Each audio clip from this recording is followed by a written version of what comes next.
never know, you know. My real name is Ahmed Hijawi. As a DJ, I'm AVIDBOLD. Anyways, Milko, Moustache, Fadi, AVIDBOLD. Yes. Yeah, hello guys. Thank you. And we are together.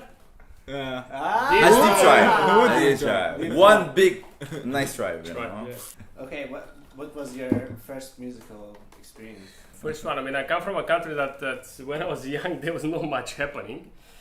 But my first one was when they gave me a tape. A tape. A tape. You remember tapes? Tapes? Yeah, tapes. Yes, I remember tapes. Yeah, cassette. Rings a bell.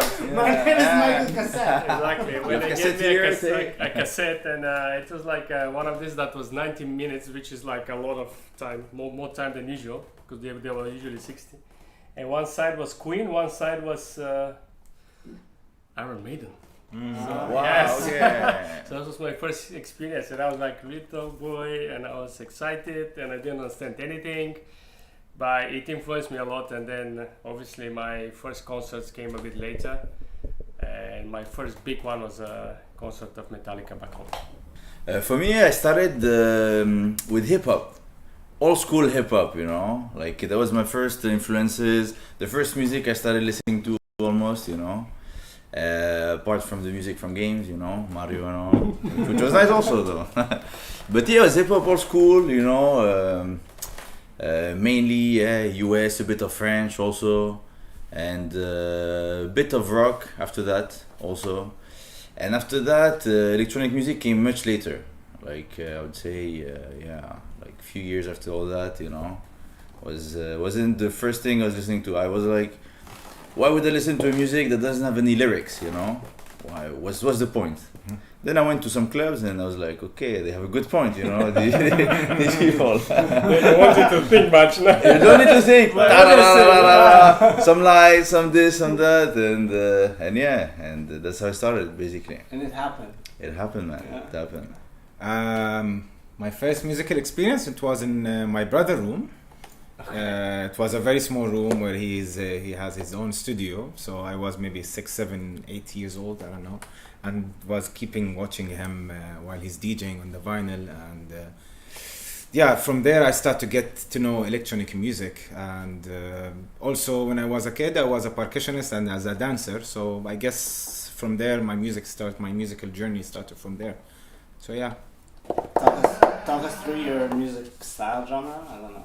I don't really like to stick to genres because I don't know, it's kind of putting your chains, and I go all over the place, to be honest, in my opinion, but still I keep it in a way that for me the whole experience came in a very different perspective, that I put it together, and then it's basically I use it as a communication method, in a way that I say something when I play something, and that's what doesn't put me in genres in anything.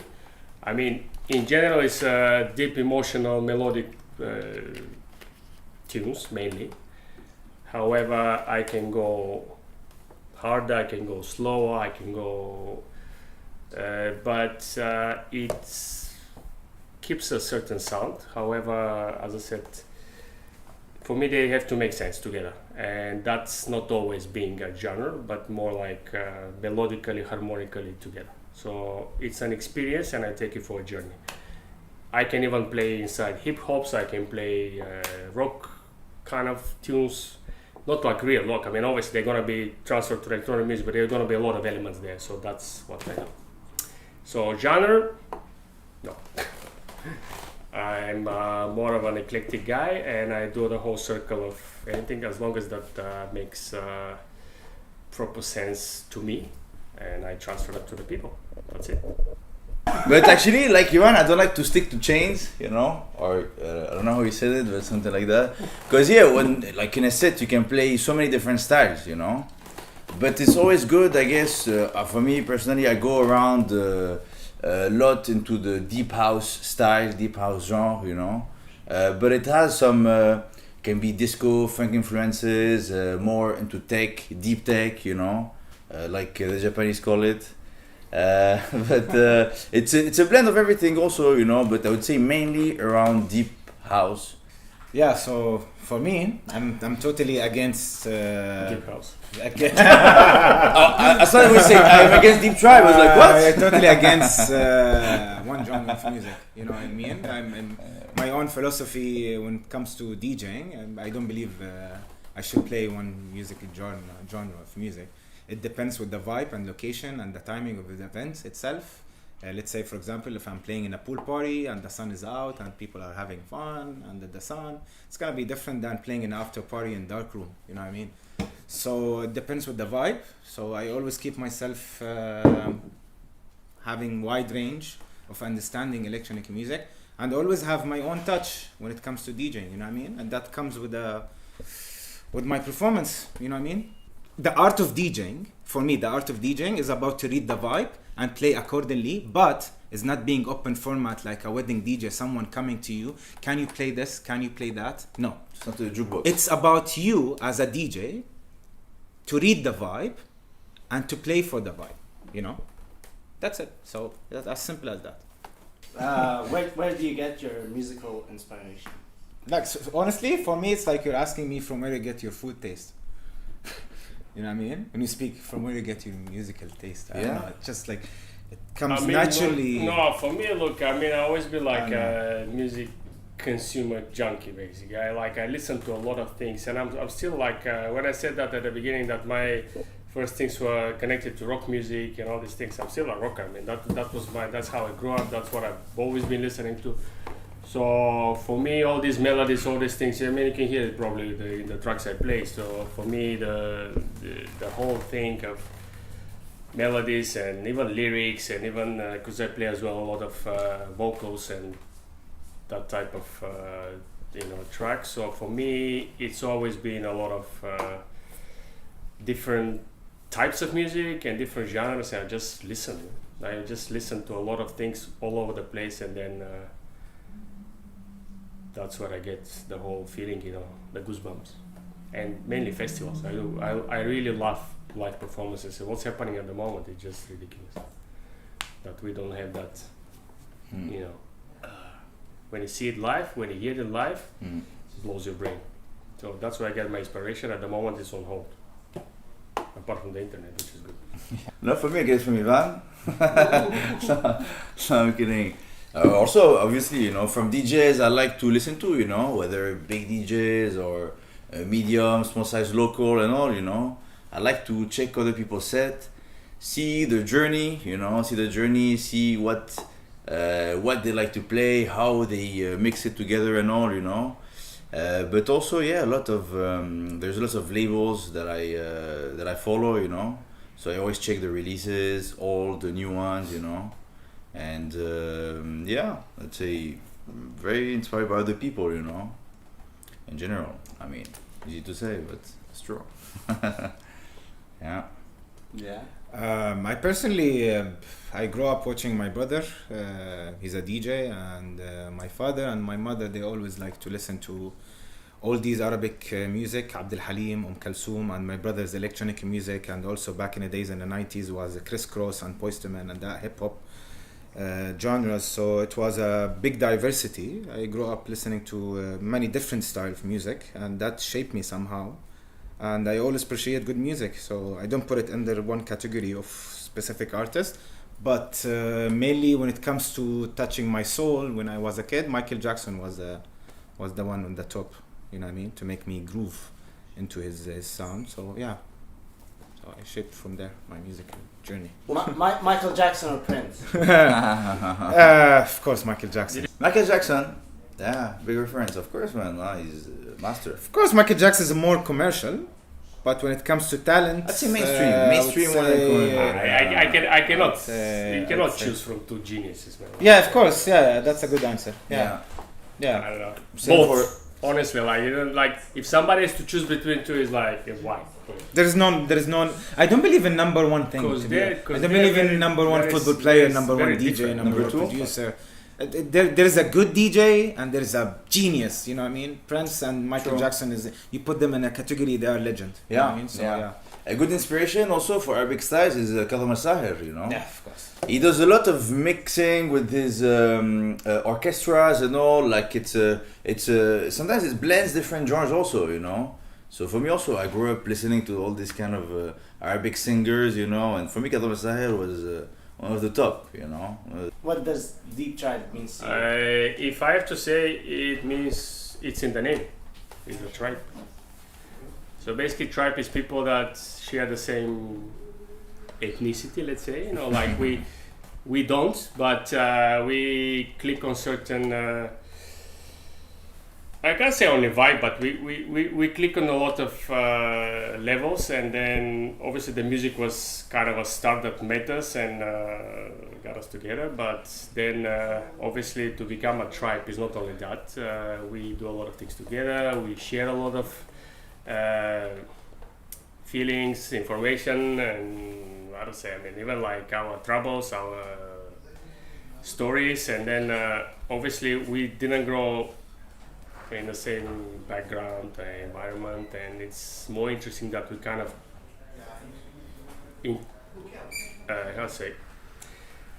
incorporate all this in our collective. So it's really nice to see how things start clicking, and then obviously things like that happen, and we've been behind. I mean, now the events are not working, you know, like everything is on hold, but when we used to do it, you can see, like you can feel the vibe and everything that's been done from the heart, and that's very important. So it's there, it's just our tribe, so it grows, shrinks, but you know, that's how it is here. Yeah, so for me, Deep Tribe, man, it means a big family, you know, a big family united around music, you know, because how it was created, it started with the deep house, and we all a big family, a tribe, you know. So Deep Tribe, it came a bit like that, even with the name and all, you can already feel the vibe, you know. So yeah, I'd say it's a big family, all the friends you see around. I don't know, not Avid, but the rest, you know. No, especially Avid. Yeah, and we just have people around us, you know, that come to the event. They see the vibe, how Ivan said, and they feel it, you know. They feel it, we feel it even more, and we just having more people adding to our collective, and all you guys also, of course, you know, adding to it, and just participating to everything together, you know, whether it's during our own events, when we have like live streams like these, or when we have chill weekends and we go around and all, we're always the same crew going around, you know. So I think what I really like about it also is like we're always all of us together, you know, always together, whether some good stuff happens, some bad things and all, you know, like we just take a big family, like a big tribe. Yeah, we're not only connected to a kind of, let's say, professional level, but also on we have like a bond, which is important. You have a tribe. Yeah. Yes, man. Tribe. You So- know, it just so when he had like as he said, like as he said, it's not that we just go and organize an event or play music or this kind of things. No, we just do everything together, and that's something quite Yeah. precious that I believe we need to keep, and that give us our, even when we create something after that, you know, like it just brings more how to say, intimate feeling in a way that you come to my family, you know, let's come to my home, Yeah. see what I can, you know, Yeah. like, and that people started feeling, and it's very important for me. yeah, what I noticed is like even people, they always been asking, okay, what music is being played there in Deep Tribe and stuff and all. So okay, that's basic questions, but like what I tell them is like, just guys come and you'll see by yourself how it's happening there, because it's very hard to explain also, you know. Once you go there to the event and you see everyone all together chilling and all, you feel you're part of it already, you know. Like you don't get people, even if the first time they come, they're not going to be excluded of it, you know. Every time we're going to try to include more people, whether we never saw them or anything, you know, just like guys, you know, being part of the whole image, you know. And that's what people, they realize once they get there. They're like, okay, actually it's just like a bunch of friends and all, and they look like they all know each other, but actually not. Some people we just discovered now, you know, we just met them now or nothing. Just trying to include everyone and do something as a big musical and chill movement, you know. That's the whole idea. It's the whole tribe. Yes, the tribe idea. Exactly. Pass. Any new artists that recently joined Deep Tribe? Well, the latest was, I would say, Avid and Qatari, you know. I would say they've been the last, Kev, Qatari and Avid, was the last two. But that's since, that was since a year at least, you know. Like, I mean, our last event was, what, a year and a half ago? A year and a half ago, right? Something like that. And they joined around that time, I would say. But we always try also not just to have people under our collective as residents, but we also try to connect with other collectives and promoters worldwide, you know, like Satisfaction Berlin, for example, Astral Paris. We just try to have a huge family between all these crews, you know. Like we get the DJ, we book them here, we send ours there, you know, trying to have it international. Yeah. Actually, the latest one is a lady that I saw. Yeah, that she's not really involved into playing music. I mean, she's not as a part, DJ, but like, as a partner. Yeah. Partnership is all connected to art direction and, you know, all these kind of projects. So, yeah, she joined big time, full force. So. And she's the one behind all the decoration. She's not here, otherwise she would be sitting here, but she's not. So she's learned a lot about this. Kind of she's the one who did our tiki, our mask, you know, you see it in the photos and all, our logo, with Bobby, her husband, you know, they just build honestly crazy structures, you know, made from nothing. I mean, like, as I said, the tribe is not only about DJs, you know, it's not only music, so there's much more to it. And that's actually the positive side, so she's the latest, I think. Yeah. For Deep Tribe, particularly for Deep Tribe, so as non-DJs, but part of the whole crew and part of the touch, you know. Unfortunately, she's back home in Argentina at the moment, and that's why she's not here. Otherwise, she would have been sitting. What are your 2020 highlights? My highlight of 2020 was that I went to actually play on a festival during the whole crazy stuff, and thanks to this one, we went to France, and we got to participate in a really, really nice small. Like they kind of shrink it, but a nice kind of urban culture festival, which was amazing. There were a lot of like graffiti artists and everything. It was a proper festival for 3 days, and I performed there on the techno stage, and it was boom, amazing. Like actually, that was my first international appearance, and it happened during COVID. These crazy times, which nobody will believe that anything is gonna happen. So that was from this perspective, my 2020 highlight. Last summer, August, we've organized with some friends and with our crew, Astral. That's our crew from Paris. So basically, we were invited by a friend of ours who was doing a big festival called AVIDBOLD Festival, you know. They were calling different crews from all around the world, you know, and we were the ones selected to take care of the techno, house, electronic music stage. So in Astral, we are 5 people, right? So each one of us chose one DJ. I chose this guy, you know, and it was incredible. It was in the middle of a forest with the old castle, old graph, lots of street artists, lots of activities, not just about music, you know. And it was incredible. I'll say definitely that's the highlight because we were never expecting it to happen, actually. Until the last minute. We were driving literally there and looking at each other and said, is this going to happen? we're all expecting to just do a U-turn and go back. Like we go, we see, you know, and it happened, and hopefully even next year. And this whole COVID safe, you know, like, I mean, safety, distance, mask and all, you know, we try as much as we can. They to be honest, they tried their best. First of all, they were limited attendance, but it's amazing. Yeah, and we didn't even have a case there, you know, like, because we were tracking a bit and all, and it was all good, you know, so there is a way of doing it properly and safely, etc. So let's try again this year, you know. Pandemic raves. Yeah. No, it was so legal and allowed. It's like the municipality were there, they had police, they had security. So it was not something like somebody pulled off out of let's go meet there in a warehouse and, you know, and whatever happens. But this was proper organization. AVIDBOLD Festival. Check it, guys. For next year, you never know. It was 5,000 people, but spread out on the whole forest. It was really a huge camp, you know. Volunteers. So you don't see that many people. Amazing. Yeah. So it was really, really nice, man. Yeah. And then I played another gig on another little festival in International gigs. Italy. Yeah, 2020 so in COVID. international, so highlights a lot, man. Actually, more things happened to me in 2020 than ever. No, my first international, like to be honest, was Burning Man. That was my first. Like, that's an international. And Africa Burn. And Africa Burn. A lot of international. For sure, with Mike McLaren. Yes. We miss you, Mike. I used to have another wingman that we used to kind of do a project together, but unfortunately the pandemic pulled him back to his country. So to Africa. South Africa is still cool. Still Africa. Even Africa is cool. He's happy. Anyways. Yeah. My highlights, I got married.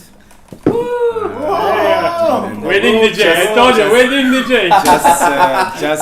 Just 2-3 weeks before the pandemic, which is luckily we got married. And also on a musical level, I'm becoming focusing way more in music production and in my future career than just going around and to connected with certain groups and just to get the gigs, because I realize it's time to focus in the future more than just wasting my time.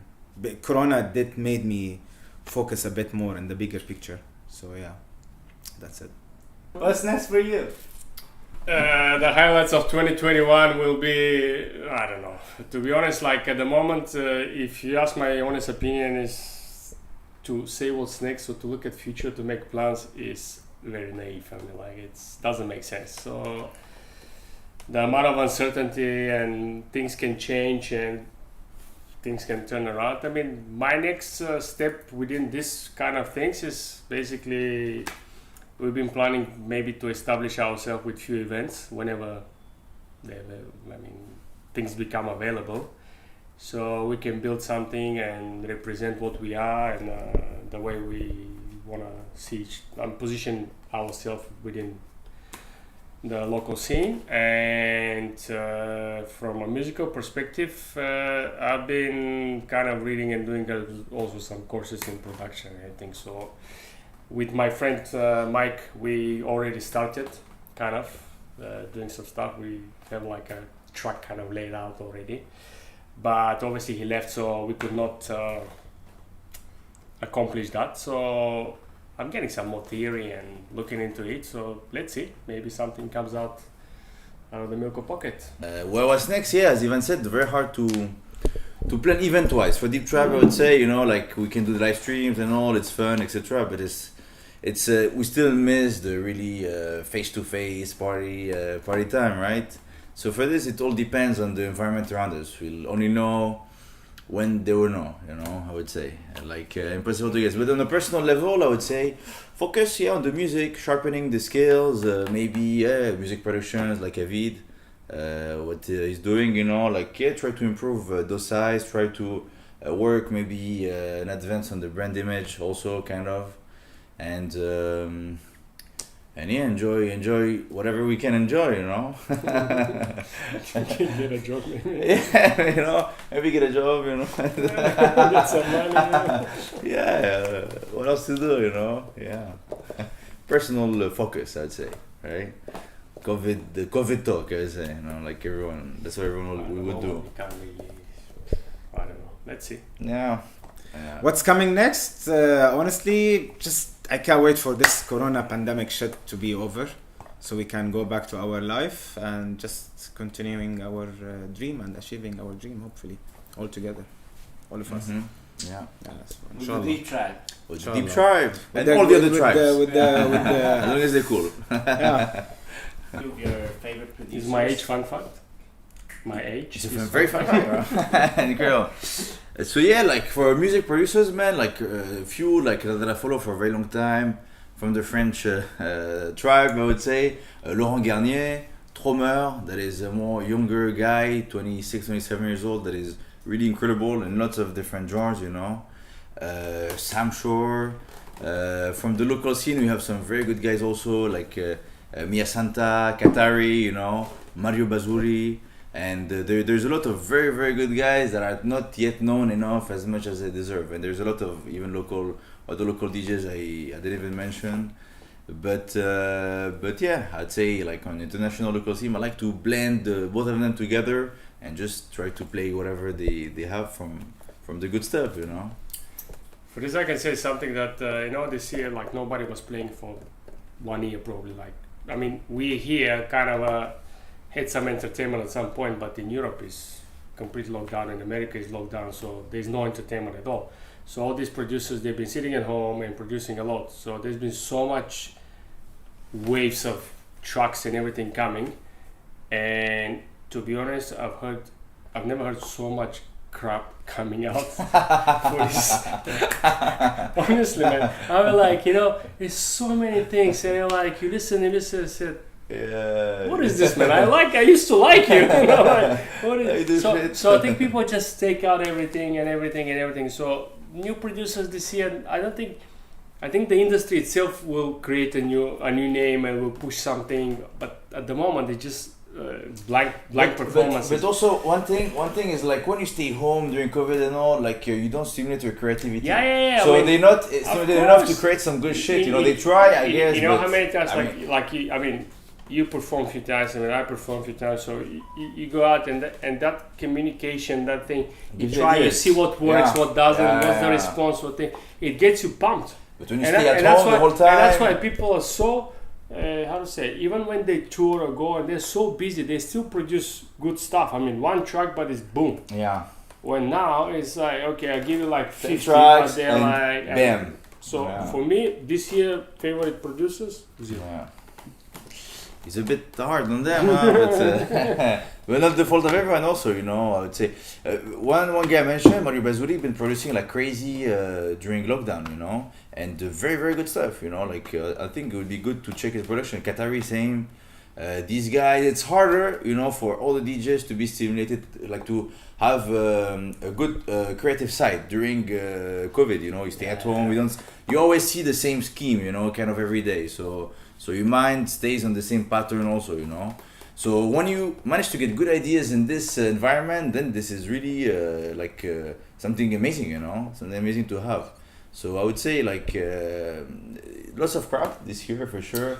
But we'd like also to try to help as much as we can, but it's impossible for now, It's not just music, but honestly, like you get a feeling like everyone wants to be spoon-fed, if you spoon-fed them shit, they're gonna eat shit. If it works, if you're gonna eat them something sweet, they're gonna be like, okay, this is so this is fun, good. like, this is sweet. If the bad shit works, then they'll continue, get used to it, It's also up to the artists in this day, like, why give them shit, give them candy, Because shit is easier to do and pays more okay, also, right? I have from my own perspective, for example, I'll tell you what happened at, I think maybe around 2013, the United States, they jumped into the industry very heavily with shitloads of money, and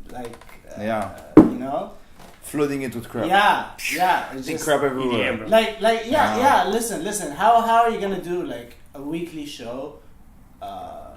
Like every week there's something new happening, and you burn out any scene will be burnt out. Yeah, for sure, man. It will be burnt out. Sure. Everyone, all the ideas, everything's it's coming gone. out, poured out in like 1 week. Like, okay, it's over. Like, what's next? Of course, alright. They have to take it easy, Whatever genre it is, it dies. Yeah, it burns out, and then in a commercial level, yeah. But we can't forget what Detroit and Chicago, what brought to us in terms of techno and house music. You know what I mean? We're not talking about this. This is underground. This is new Yeah. stuff. Of course. Yeah. Underground is different thing. Yeah. Underground exists in very, very few places, to be honest. But then, all this, as you said, you're probably talking more of all this. They jump a lot in the scene, even like European DJs went there and everything, all these spin-offs of Burning Man, all these things, people started going and doing, everybody has to wear the mandalas and that thing, and I don't know, flowers in the hair, and it became like a modern hippie thing. And then everybody is doing, all their dream, and they're doing really well, but the thing is that, as you said, there's every day something, and then boom. But like, honestly, at some point, David Guetta was good.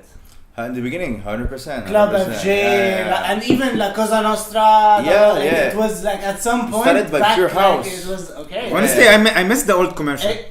It was no. It's We used to hate it back in the days. Yeah. We used to hate it back in the days. Now we wish to keep it that level of commercial. Like, You know? like how was it 10 years ago? That level of commercial rhythm of a dance, and no, that's like even more than 20 years ago. Like I but mean, like even David Guetta, he had some album releases like that were so freaking cool. Tracks. Yeah. And then one time it shifted all to like I don't know, making Pitbull, money. Yeah, Nicki Minaj, and like what's going on? You know? What's going on? Money.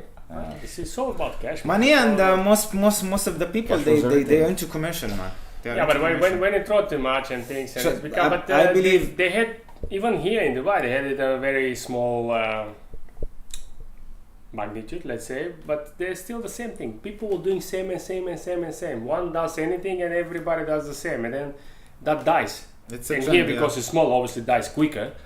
But yeah, it was just ridiculous at some point here. So I mean, like, you had the clubs, you know, the big clubs on Friday, because everything is always here Thursday, Friday. Remember, on Friday you have every DJ that walks the ground is here.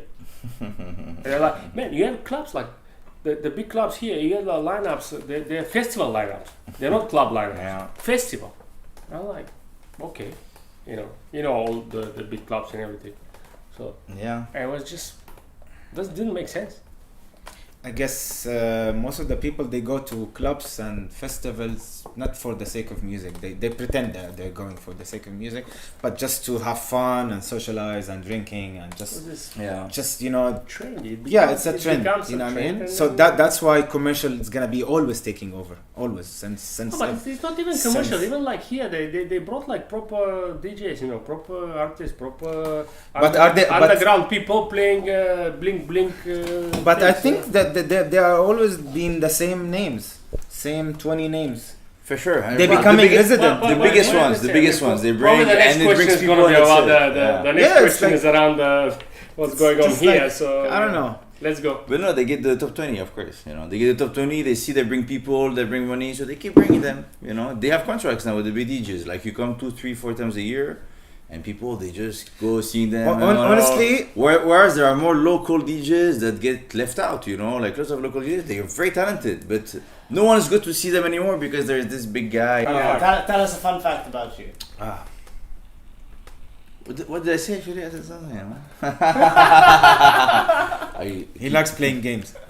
Oh yeah. Okay. That's a cool fact actually. I like to play games everywhere I go. I know a fun fact about you. Yeah. Oh yeah. Okay. Like for Fadi, crazy parties when he played chess and he won, and that's like exactly. That's why it goes like, wow, that was Amazing the night. best night ever in my life. Because everywhere I go, even in parties, I have a backgammon board, chess games, or like any other game we find. I'm always up to play. You know, even in the party, we sit somewhere, bam, okay, let's go. For me, this is a good party, you know, and background music, you know, techno, whatever, it's fine. Yeah. What about you guys? I told you, if my age is a fun fact, I'm older than this too. Is it? It's together. Almost, yeah, probably. And I already wrote it in my, you sent me the question and what I wrote. I can fly a plane, that's what I wrote. Yeah. Actually, I can do officially. Yeah, I have Really? yeah, man, I did a course and license. From the and everything, crew yeah. training, huh? No. I was supposed to become a pilot, so I didn't accomplish. But I had proper license. Yeah. Nice. So I can Okay. fly a plane I wrote it down in case something happens, you know. in case something happens. On a mission. Last resort. I need a plane. I need a plane now, like, guys. Let's go. I need a pilot, yeah. But officially, I can. So that's a fun fact about me. Cool. Nothing else, and Alright. that's it. Age and planes. Cool. I mean, I can play chess, but not that. Oh, alright. I think playing chess and flying a plane. Together at the same time? Wow. Okay. Maybe I'll not trust you to fly the plane. Fun fact. Fun fact. I don't know. I'm a foodie person. I love food more than anything, and I drink lots of water. So sometimes while I'm DJing, instead of water, of course, obviously I will be drinking alcohol, and mix it with water. So every half an hour I end up need to go to the bathroom. So when I play long sets, I always having trouble when the bathroom is really far from the DJ booth. So I need to run and talk to the promoter. Man, can you make sure the bathroom is empty? And How do you envision a brave new world? I don't know, man. I would say, first we are brave because we survived it. You know, we survived the hard.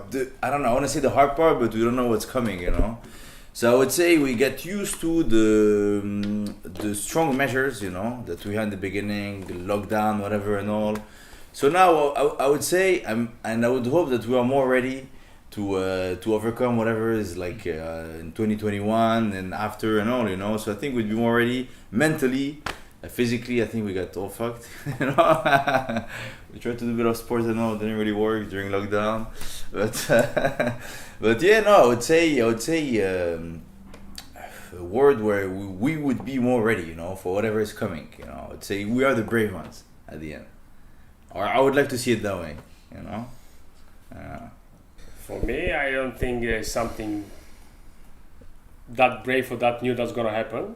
However, these times, I guess, taught everybody to appreciate things that we always take it for granted. I mean, even like a handshake, or I don't know, visit your parents or hug somebody or things like that. And this is gonna hopefully, you know, make people realize that yes, we need those things and they're very important in our lives. And as how brave and how new it's gonna be, it's up to us. And in particular for the music scene and things, I don't see anything that brave or that new as well. It's gonna restart again from scratch, I think, in a way that the things are gonna be more local. That's what I think, because. Finally. You know, if we get out of this, we will get in different times. Like one country will get out of this now, another country will get out of this later. And I'm talking about countries where this type of events happen, and you know, they like have big scenes and things. So how that's gonna obviously involve the international, you know, participations and everything, that's gonna be very different, I guess. So it's the time of the local scenes, and we need to turn into the talent that we have around and look more at this. And then, because for me, and I wanted to answer the previous question that we had this fiery discussion, but you cannot have a scene if everything is set up for somebody to come, play and go. Mm-hmm. You don't have a scene. So we need these locals. We need the resident DJs. We need the people that know the crowd here, know the vibe, know the specific, you know, environment and specific rules and laws or whatever you want to call it, and how this crowd reacts and how this crowd will be handled. And then when we build everything around that, that's when you have a scene. And that's when somebody comes, he's a guest, fine. But when you do everything for somebody that just comes and that's it. So hopefully this will be the new normal, and people will understand that scenes are done by locals. 100%. Like 100%. regional, you know, people that know what they're doing in that spot. Because even like he mentioned the art of DJing. For me, it's been always a very simple thing, and you can only understand it when you're in your waters, and that's called right track at the right time. And when you're in your waters or in your own environment, it's much easier to do it. And that's why a lot of, local DJs, they can perform really well in their, you know, local environment, which makes them more comfortable, more, and then obviously the inspiration comes, and then they can become, obviously, I mean, I wish everybody that, to become successful everywhere. Superstar and travel and all these things. To start with, better than superstar. We need more of that, and that's what starts from underground, and then, you know, and it creates that whole thing. So hopefully this is gonna be the brave new thing that's gonna happen, and it's up to us, you guys, and people like everybody who is involved to push on that point, because at the end of the day, enough of this. You know, you pay, I don't know, 50,000 euros for somebody to come and play for 2 hours, and you don't give a 100. You don't give a drink to the warm-up DJ. Come on. Is the art of warm-up DJs, is it dying? Really? I saw an article on it recently. There's an article actually, that I shared it. It is like. It is, but it's so I think- important. no. I don't think it's dying. It's extremely that's actually one of the most difficult and most like artistic representation of anybody.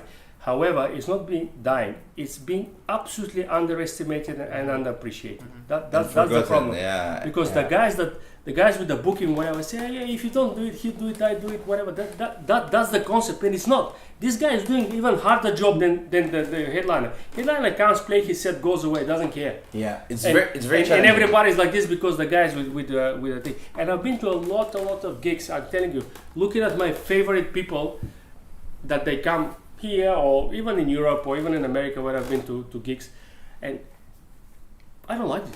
Like they come, they perform is like bland, because I know that he performed yesterday, before yesterday, 2 days ago, 2 hours before, and things like that. I know they get, as I said, if you do something every day, you burn out. So he comes, no mood, no anything, and people expect when that guy is trying to prove himself and he's pushing it and doing it and molding it and doing, and you see the work. And then what? He gets a beer and a hug. That's what appreciation doesn't come only from a financial thing, but push him, go, put him somewhere, kind of this thing. And I've been around here. I mean, I'm kind of involved, not really in the big things, but I know people from all the aspects of the scene here. So I've seen it a lot here, a lot. Crazy. Hey, Gucci. It's actually the hardest, like people think it's quite easy and all, and they don't even want it, To be honest, is an interesting part to play, especially when you start as a DJ. It's the best practice you can get, you know, because playing in front of like a crowd that is already here, that already has the vibe and all. You already have a club with 400 people inside. It's already easy, I mean, it's not easy, but it's one part already done. You're one step ahead. When you're a warm-up, there's no one, There's no one. They are having a drink, as you said. They are talking to their friend. They're here. The hard part is to, as you said, to play the right track at the right moment and try to gather them and start having them do some dance moves like Michael Jackson, which was a desert kind of rave for 24 hours. So you go to the desert 24 hours, right? Perfect. So we kind of all got involved into doing the lineup and everything. So you need 24 hours non-stop music, so you need a few DJs, right? So we start at 12 p.m. and we finish at 12 p.m. next day, non-stop. Just like Ultraviolet. Okay, exactly, just like at Ultraviolet. So basically, we start. So you assume that from 12 p.m. in lunchtime until let's say 8, it's gonna be nice and light or whatever. So we select warm up 4 DJs. I can guarantee you every time by 2 p.m. it's bangers. Yeah, but people know they play at that time. And you go you tell them, but this is also for the DJ. I mean, like promote them. For me, I blame the DJs. Yeah. You know, I'm booking you for that. This blame the no DJs. one. People are coming and setting their tents. Some are barbecuing, and you're literally. Yeah. Look, if you're a DJ, you play at 2 p.m., you don't have tracks like some chill for this time. You tell the promoter, you tell him, man, I don't have anything to play at that time. Yeah, I'm not he that books you one. another time, But if you play there at this time and you just bang it directly, I mean, you'll see people, they'll be a bit not directly in the mood, right? It will be, how do you say, like it will be, there will be a delay, a big delay between the music that is playing and the crowd that is expecting something else also, For me, it's always been like that, like when you get let's say a fast car, try drive it slow. It's hard. It's much harder. This is exactly what the warm-up DJ is doing. It's much harder. It's hard. Honestly, like you need to keep certain vibe and think and all and go and but that's up to you. So warm-up is warm-up, and the thing is that it's a harder job, extremely underestimated. Yes, it's the harder job. I don't know why they think that everybody the can warm do up. it. No, everybody can do the 1 to 3 a.m. It's not considered, especially here in Dubai, like people, they just they like warm up, okay, we put anyone, doesn't it? But you need to put the good DJs as well, actually. Honestly, that's not only Dubai. It's not only Yeah, Dubai, it's not only, of course. but there are so many it's artists worth it. and let's say DJs, artists, producers. It wasn't as easy as 10, 20 years ago. But but what's happening is like there are so many talent, and everyone's like, okay, I wanna. The mentality is like, okay, I wanna like prove myself, you know, and then Yeah, but you don't prove yourself from 2 p.m. to 3 p.m. You know, you prove yourself at 1. exactly. But you know. okay, what like. Think about it. Like if you're like.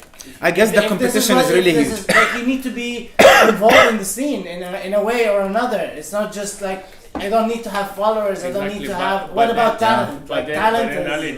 then we come to the previous topic of saying that if a venue is run by a musical person that understands this thing, he will value this thing. Yes. Not by a guy that says, okay, you're warming it up, but there's nobody on the dance floor. Okay, so why is that? I don't want that. And you go like, okay, fine, because this and this. Go and explain to him what warm up means. The guy doesn't care. The guy wants people to go and buy drinks and get, get the cash out. So this is how it is, and this is the big hole here. I believe Dubai has a huge potential to be a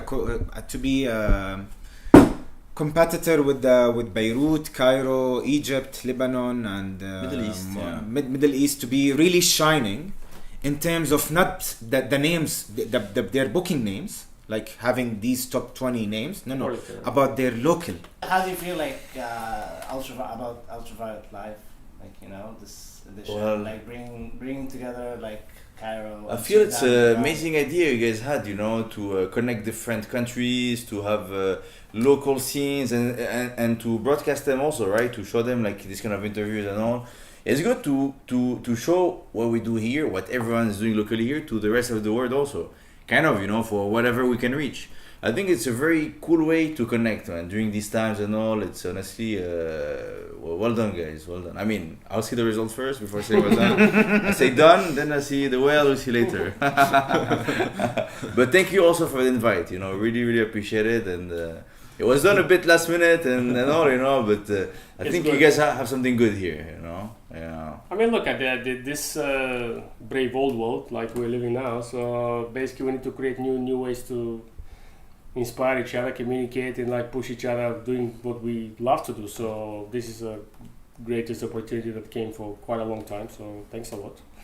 It's been a great pleasure to play for Ultraviolet live. Festival. It's jokes aside, but it's an amazing concept of showcasing what we can do at the moment. So I mean, my favorite will be if you invite me in Cairo to play in front of 1,000 people, but obviously it's impossible. So I'll play in front of camera. Camera. You know, because we don't have a choice. Look, it's a great idea, and keep it going. Yeah, hopefully it's not the last time we do it. Yeah. I guess it's a great way to connect with the other local scene in Cairo and Amsterdam. I've been checking the names on Facebook events. I've been checking some of the names. Some of them are really great talents that I never heard of, and because of you guys, for this opportunity, it got the chance to get to know other artists that always social media giving us these names. So thanks to you guys for introducing us to and introducing us to them. You know what I mean? That's what it like. Yeah. Like, so I don't know how to. it's connecting. It's connecting. Yeah, connecting. It's the new travel. We can't travel, so there you go. It's the new way of kind of communicating within a scene. It's all about the music. It's not about. It's gonna be on the social media, but again, like I'm sure you choose the DJs according to their talents, not according to their followers and this kind of image. So if it's according to their followers, I will never be there. So yeah, thanks to you guys.